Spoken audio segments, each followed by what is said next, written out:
Numerous researches indicate that 90% of individuals do not breathe properly. People often ask, what is the correct way to breathe? The answer lies in nasal breathing. The nose is not just a body part, it's a mechanism. Behind the nostrils lies the nasal cavity, a labyrinth of channels designed to filter and treat the air we breathe. The air doesn't merely pass through, it undergoes a journey. First, it gets directed up a slope, then it vibrates, and eventually gets cleansed in the passages within the nasal cavity, known as shelves. As a result, the air we breathe has been thoroughly scrubbed and purified. But the nasal cavity does more than just filter. It serves as a temperature and humidity regulator, adjusting the conditions of the incoming air to ensure it's suitable for the sensitive tissues of lungs. It's a personalized air conditioning system. The nasal cavity functions as a sophisticated laboratory. Not only does it filter the air, but it also adjusts its moisture and temperature to safeguard the lungs, effectively conditioning the air. Apart from the nasal cavity, air is also filtered in two other places. Now consider the entire respiratory system as a grand castle, and our nasal cavity is the first line of defense, the initial gate which filters out harmful microbes from the air we breathe.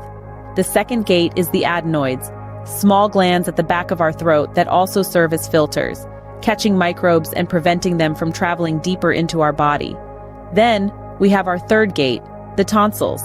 They're like vigilant guards, located on either side of our throat, that act as a secondary filter, trapping any harmful microbes that may have slipped past the adenoids.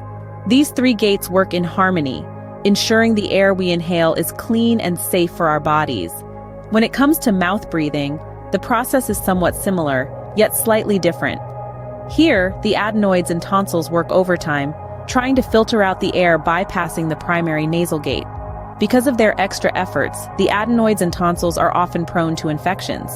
But what transpires with the microbes that are caught by the mucus and cilia in our nasal cavity?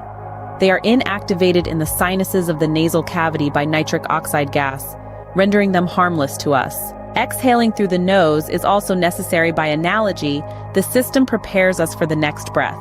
This process, known as natural breathing, is an integral part of human physiology. Humans, by instinct, are conditioned to breathe through the nose. While watching this video, try to inhale through the nose, exhale through the mouth.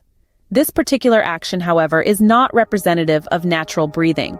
Indeed, this form of breathing is rather aberrant, tiring, and inefficient. Many of us do not adopt this pattern of breathing as it tends to be rather taxing. On the contrary, in our daily lives, breathing predominantly occurs through the nose.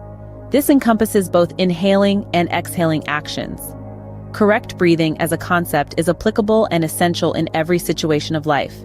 Be it while moving around, where each inhalation and exhalation should ideally be carried out through the nose, or sleeping, where breathing solely through the nose is recommended to maintain a steady and avoid disturbances. Even while resting, nose breathing is considered the ideal practice. The use of the mouth should be limited to certain activities. Primarily, it involves speaking, singing, and eating. This selective use of the mouth, in turn, makes it much more beneficial.